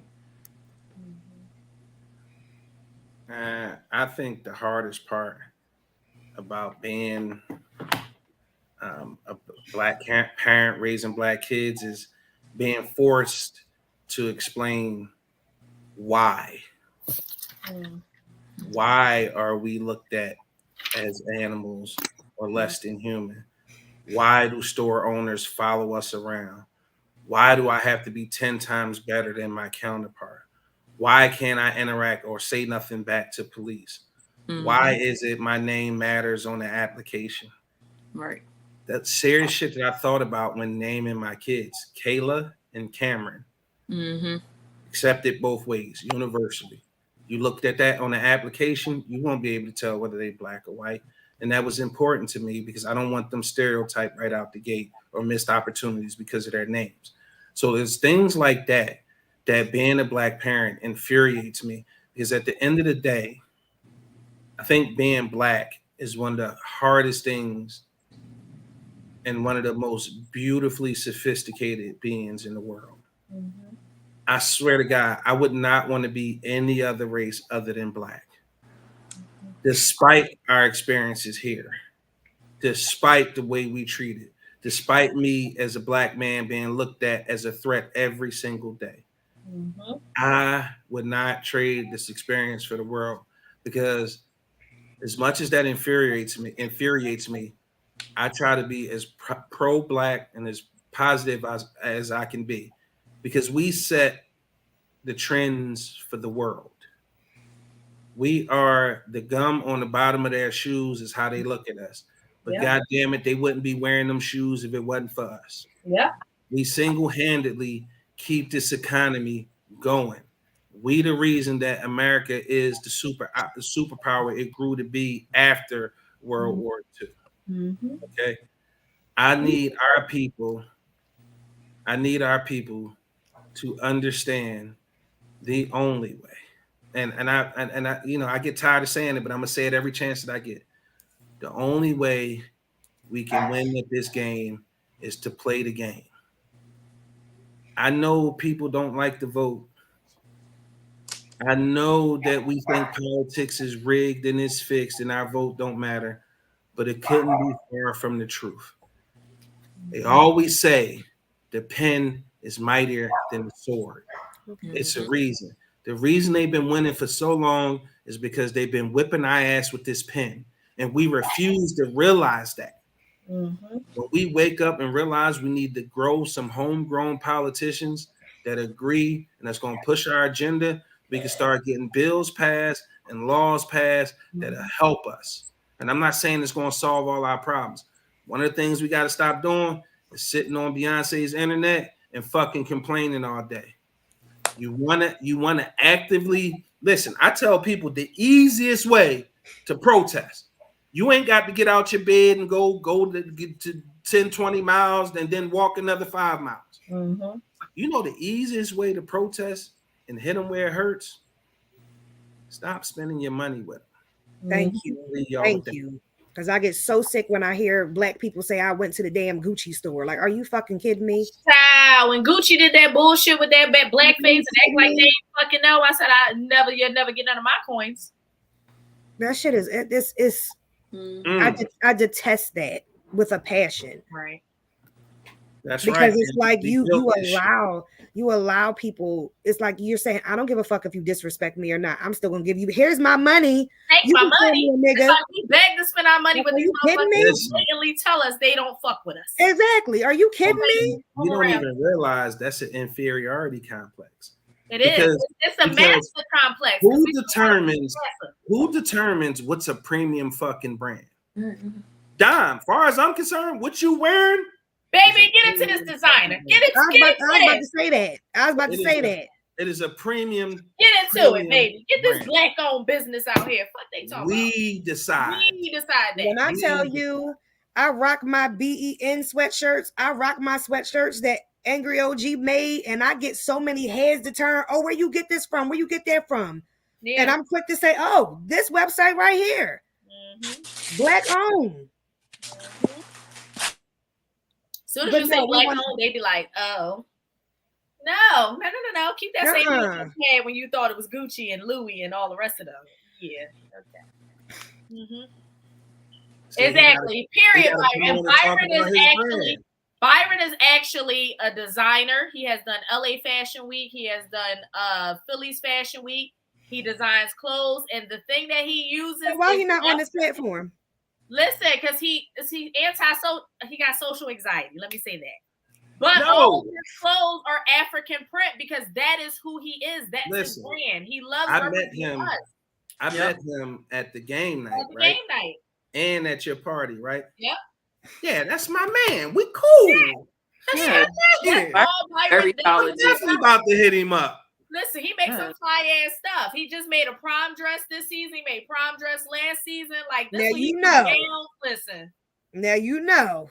This what he do. Okay. I'm gonna have a show. I'm gonna have to hit him up. I'm gonna have a show where I'm gonna showcase all my friends and their talents because I got a talented group. Hey, listen. Can we listen? Here's the thing. Can we commit to that? Right? Absolutely. Can we commit to doing like one episode a month where we all come on like as a network and say, hey, this is what we have going on. These are the black brands that I'm buying from. Here's where you can get it. Spotlight. We don't need to make no money. Business spotlight. Point is, though, we come together collectively and all our audiences come at the same time and we give them alternative black businesses to buy from. I think that's so important, man, because I keep saying this and I'll say it till I'm blue in the face. You can protest without getting out of your bed. Stop spending your money on these so-called premium brands, and they wouldn't be premium. Think about the liquors that have come out in the past 10, 20 years. Right. Nobody was drinking that shit till we made it cool. So you saw it all in the videos. You know how many black-owned tequila companies there are? Listen, I know a mixologist right now who can point us to 10, 20 black-owned wine and spirits companies. And here's the thing. What I like to believe in my heart of hearts now, is this going to work 100% of the time? Probably not, because some niggas just going to be niggas. But ultimately, if the BEN, here's the example. If the BEN is successful, right? Dom's got a position and got equity. Adairess got a position and got equity. Tiff and everybody else got a position. And it gets to the point where all you guys' brand is fucking insane. You hiring black people. You bringing in all the black people going to work out? No. It's the law and averages. No, and that's okay. Just cut the fat and keep it moving. The BN network had to cut the fat and keep it moving. Point is, we all gonna do our best to put other black people on. Absolutely. That's how you close the wealth gap. Absolutely. And then what you do? You turn around and then you invest in best friend. Yo, get that joint off the ground. This joint, we about to take this to the moon. So by BN, I like that, Byron. That's got a ring to it. Yeah. I like it. That's what I'm saying. Like, make the conscious effort. And here's the other thing we got to do. As fast as we spread bullshit news, that part, we have to spread the positivity. Like, if you bought a BEN shirt and you loved it, I expect you to post about it. Mhm. If you had a good experience, you enjoyed the show, you learned something, tell somebody about it. Mhm. Spread the word. Like that don't cost you nothing. My biggest thing is support. Yes, Tiff be out here just her It costs nothing fingers to just be support. moving, tagging folks, sharing. I love that about her.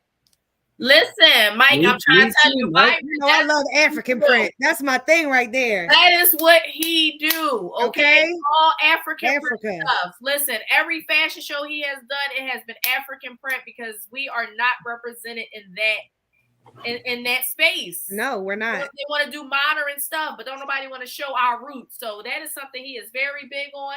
Byron, go ahead and put your Instagram in the comments so Shannon can post. Yes, please. Put your ad on Instagram. So Why can't we curate a show for him? You're not listening, Shannon. You're not listening. I told you he has social anxiety. He's not gonna come up here. No, not on air. I'm talking about as far as a fashion show. A fashion show. That would be amazing. Oh yeah. Don't put him under that much pressure though. Don't do that. Don't put him on the spot like that. We'll talk behind the scenes. Gotcha. But I think he would be amazing at it. He did, like I said again, LA Fashion Week, Philly Fashion Week. Yeah, I agree. I think he should. But drop the Instagram, bro, so I can put it on the screen before we get out of here. Put your Instagram on there, best friend. Either you gonna do it or I'm gonna do it. Let me see. Get my phone. Okay, so while he doing that, let me see if I can find it. There we go. This it right here. That's dope. Did you put it up there? Not yet. I'm gonna fight him. Don't worry about it. I do it. Because you know it'd be really big. Remember what you and I were talking about behind the scenes, Shannon, as far as the adult prom. How about that? How about if he curated the fits? Exactly. That's what I'm thinking now. Now that I know this about him, now my wheels are really turning and I'm more adamant to want to really do this next year. Boy, if you don't put that damn Instagram. Not gonna haircut first. That's his Instagram. There we go. Now, this, like again, yeah, there you go. Thank you. Exactly. Go follow him so y'all can see. Listen, he out here. I'm trying to tell you, and this is his special. Yeah, I need to see all the fashions. Listen, this is what we could do, right? And we can do it. We can do an adult prom, exactly, with all his fits. Exactly. So it's a fashion show, adult prom, and he could come up and he could say why these. Now, just as a side note, he's not gonna speak. I'm gonna let y'all know that now. All right, you don't know what that man gonna do. Relax. We've been best friends for 20 years. I do know what that man gonna do. That man's gonna be in the spotlight. He gonna have all the cameras on him. That's what I'm telling you. He's not gonna speak. He gonna want to stunt one time. Matter of fact, we put him behind the curtain like the Wiz. He could just have a mic right there. Y'all gotta let him hit something real quick before he get out here and speak to y'all. I'm gonna let y'all know that there. But the dope thing about that is, well, first of all, if we do that, he just gotta give me a chance to put mine on layaway, okay? Because I can't. New pieces coming out, June. Oh, that's the day after my birthday. I'm hitting you up. I'm hitting you up. Getting them June. They custom pieces. They custom pieces from a premier designer. Yeah. I expect to pay. Okay.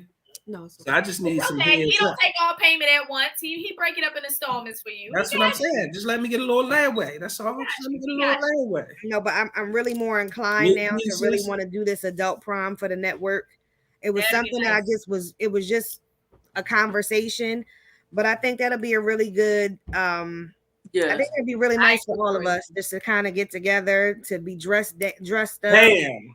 Shut your pie hole, best friend. You have a lot to say. I always don't let her be in these comments lying to you like that. Again, I know this man for 20 years. Whatever. I'm gonna call him back to the show. Don't let him get the spotlight. Listen, 50% down. Okay. That's fair. That is fair. That is fair. I can do that.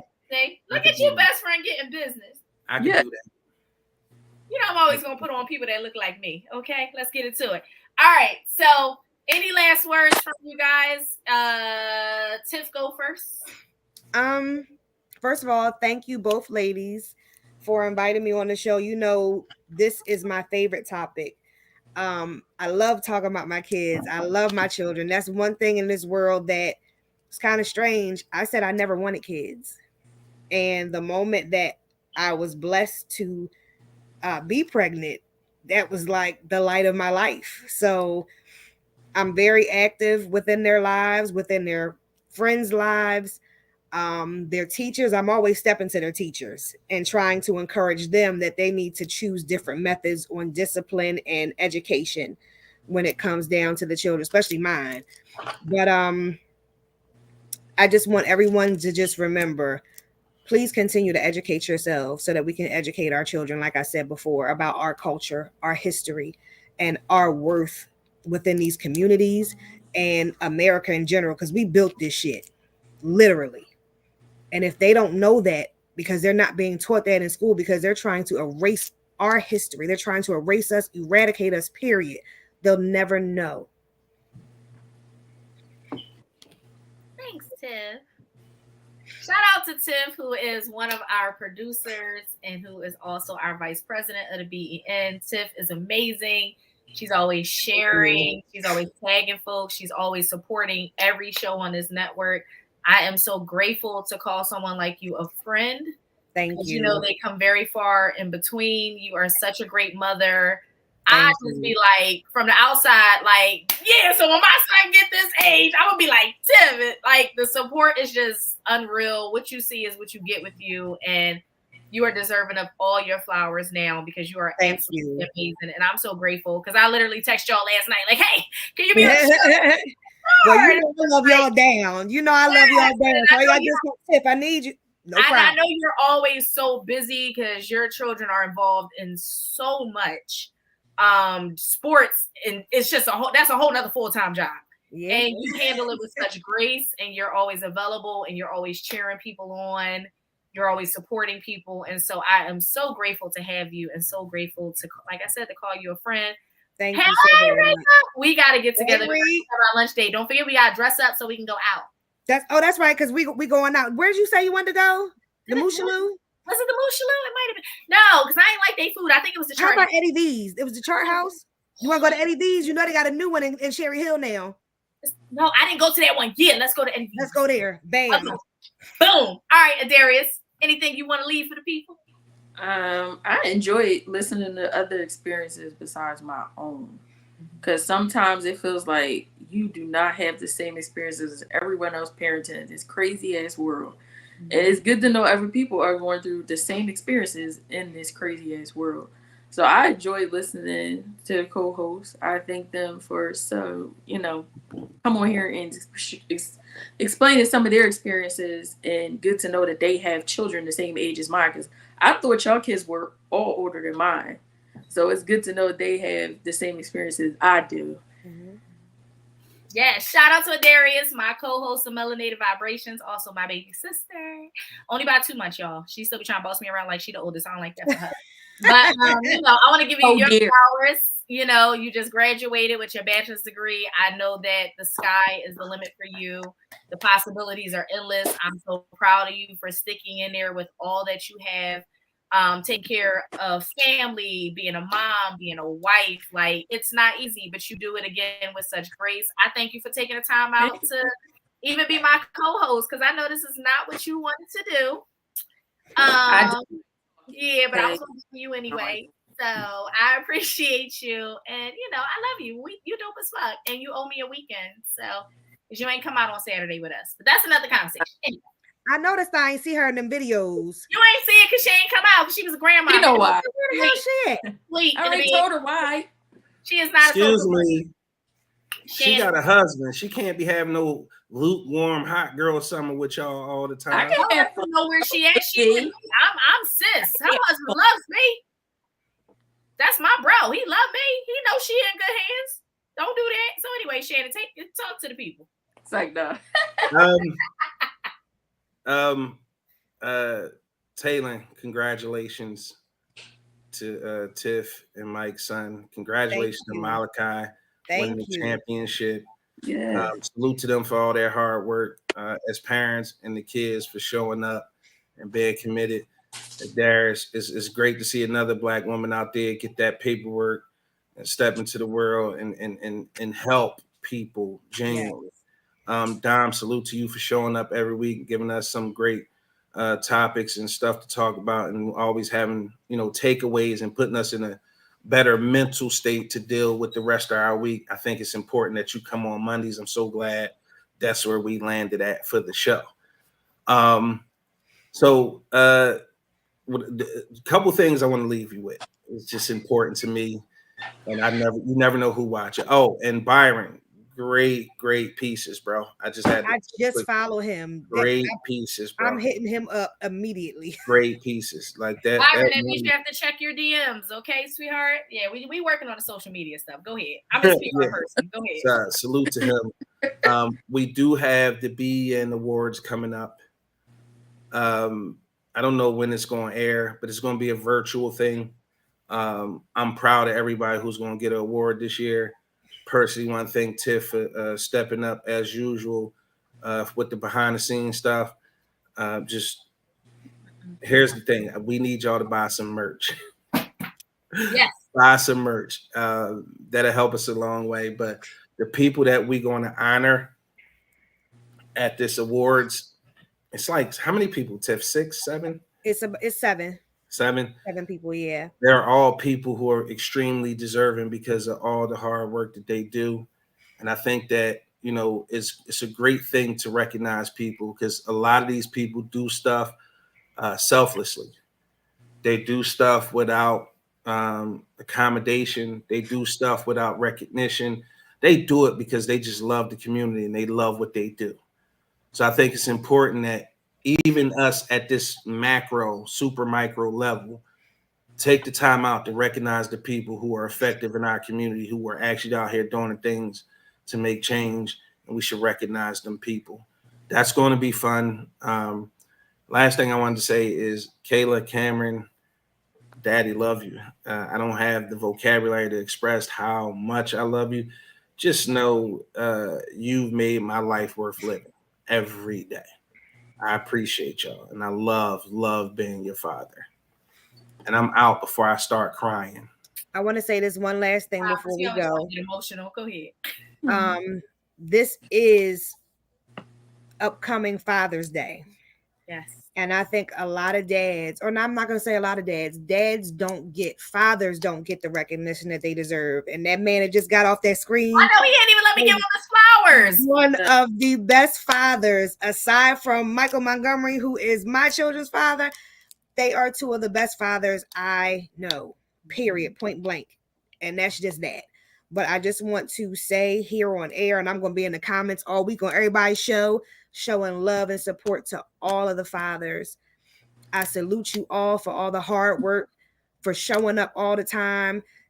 It doesn't always have to be monetary, because emotional support is what's really key for these kids growing up. They need you. Just be present, stand up for them, be there for them, be strong for them, show them what it means to be active citizens, show them what it means to be young ladies, women of this world, show them what it means to be young men, respectable gentlemen. Bring that back. We need you guys. We can't do this by ourselves. I can't teach my sons how to be a man. I can teach them how to be a gentleman. I can teach them morality. Can't teach them how to be a man. So just please continue showing up, regardless if you have that baby mom that don't want you around, she giving you a hard time, fuck her. It ain't about her. It's about what you created. Continue to pour into that, encourage, so that our youth can grow into this society. Thanks, Tim. You always dropping gems. So shout out to Big Exclusive, aka Shannon. He got off before I could give him his flowers. I am so grateful to Shannon for even allowing me to be able to be on a platform like this. A podcast was never in the plans. I told Shannon, like, I'm not ready. I feel like that nigga just pushed me into 13 feet. It was like, let's see if you can swim. And here we are.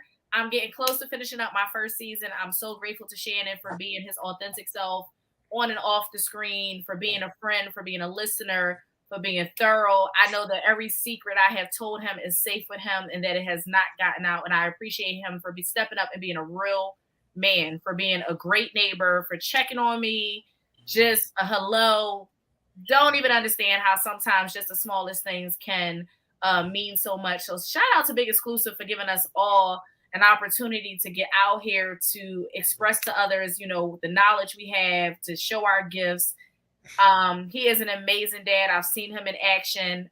So shout out to him. Happy early Father's Day to all the dads there. I'm gonna be in the comments for the rest of the week. I hope that you guys got something out of the show tonight. Parenting in the Black community. Listen, we do not have to raise our kids the way that we were raised growing up, you know, in the 80s, late 70s, or, you know, 80s. As a Black person with Black parents, it's not been the easiest thing for us. It's not everybody's story, but for most of us, it ain't been the easiest thing. Do better with your kids. Love on your kids. God gave them to you. Appreciate them while you have them, because we are all on borrowed time. Our kids are loners to us. They do not belong to us, and God can take them whenever he is ready. Thank you. Is ready to take them. So appreciate your children, your babies while you have them. Yes, they get on your nerves. I know my son get on mine, but I lay down my life for that little boy. We got to do better in this Black community. Okay. We are not the statistics, and we do not have to be the statistics. I love you guys. Make sure y'all go to bigexclusivemerch.com. Make sure y'all get y'all merch. Make sure y'all pick up y'all melanated melanated vibrations listen, okay? Make sure y'all get all the shirts from a shirt from each daggone platform. Please support Black business. We have these beautiful Black people on this network giving y'all content Monday through Friday. Their day for y'all. Exactly. So, you know, Mondays is Melanated Vibrations. Tuesday, we're going to tune in to the Big Exclusive podcast with Big Exclusive, Angry OG, Top Flight. It's always a good time. You just never know where that show going to go. It's always going to go left, especially when I'm in the comments. Wednesday is Women's Wellness Wednesdays with Rika and Spado. I love their show. They always bringing that fire. They always bringing that heat. Thank you, Rika. Make sure y'all tune in at 6 o'clock every Wednesday. Tag your friends, share. Thursdays is according to Jim. Like, I mean, why wouldn't y'all want to fuck with the light-skinned poppy? Like, duh. And then Fridays is Unlatched with Deandra at 9 p.m. We giving y'all shows Monday through Friday. Like, where else you gonna go and get that? I love you guys. Thank you so much for joining in. Make sure you tune in for the rest of the week for all this Black excellence. And we'll see you guys next week. Hey, good people. Welcome to Melanated Vibrations, a new show that celebrates the diversity and richness of Black culture. Join us as we delve into our individual mental health and overall mental health of our community. From the latest trends to the timeless coping mechanisms, we'll showcase the best of what it means